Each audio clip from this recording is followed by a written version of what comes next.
Assalamualaikum Ustaz. Ana dulu hidupnya sangat gelap. Masya Allah.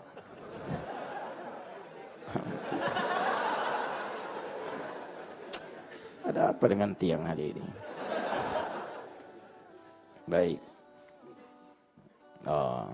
Saya tidak sebutkan ya jenis keburukannya lah. Ini tidak harus diungkapkan. Gelap, ana pernah berbuat salah. Dan itu termasuk besar kesalahannya. Saya tidak sebutkan, yang tidak baik untuk diungkapkan 4 kali. Tapi itu sudah beberapa tahun. Sekarang saya sudah berhijrah. Alhamdulillah sekarang hafal Al-Quran.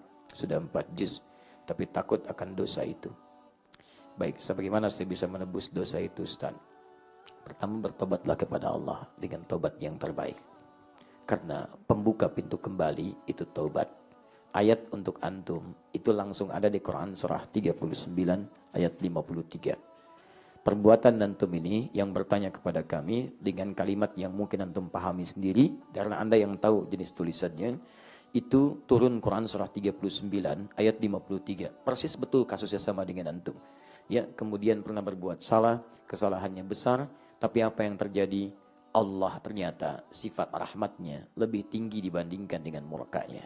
Turun kalimat, turun ayat sampai pada Nabi. Qul ibadiyalladzina asrafu ala anfusihim la taqnatu min rahmatillah.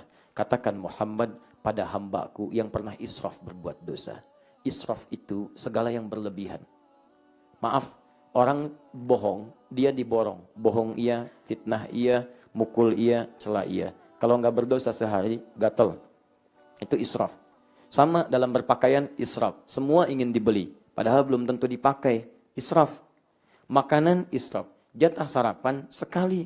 Antum 3 piring, diambil juga. Masya Allah, itu yang paling bahaya. Kok ngambil 3? Nama saya 3 suku kata. Masya Allah. Dedi Muhammad Ramadan. 1 buat Dedi, 2 buat Muhammad, 3 buat Ramadan. Nah, itu israf. Nah, ternyata dengan turunnya ayat itu kata Allah, la taqnatu min rahmatillah. Jangan putus asa dari rahmat Allah. Itu turun ketika ada seorang berbuat dosa besar.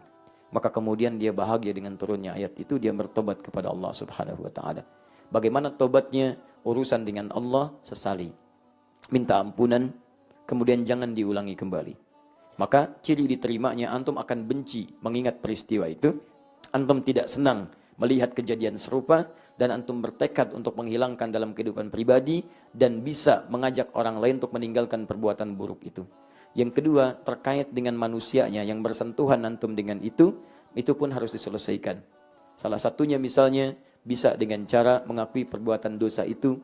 Jika kemudian ada hukumnya hukum dunia, antum belum menikah, bisa kemudian misal kalau terjadi hal yang tidak menyenangkan, antum bisa menikahinya. Kemudian kalau terjadi misalnya pencurian, antum bisa mengembalikan barang curiannya. Kalau terjadi utang piutang, bisa mengembalikan utangnya. Kalau terjadi pembunuhan, bisa meminta maaf pada ahli warisnya. Kalau tidak dimaafkan, misalnya bisa mencari cara yang terlain. Kalau ada misalnya hukum Islam diterapkan, maka qisas berlaku di situ. Kalau tidak diterapkan, maka selama kehidupan dunia antum bertobat kepada Allah, isi dengan istighfar, tinggalkan keburukan dan kerjakan yang lebih baik lagi dengan amalan-amalan saleh yang lainnya.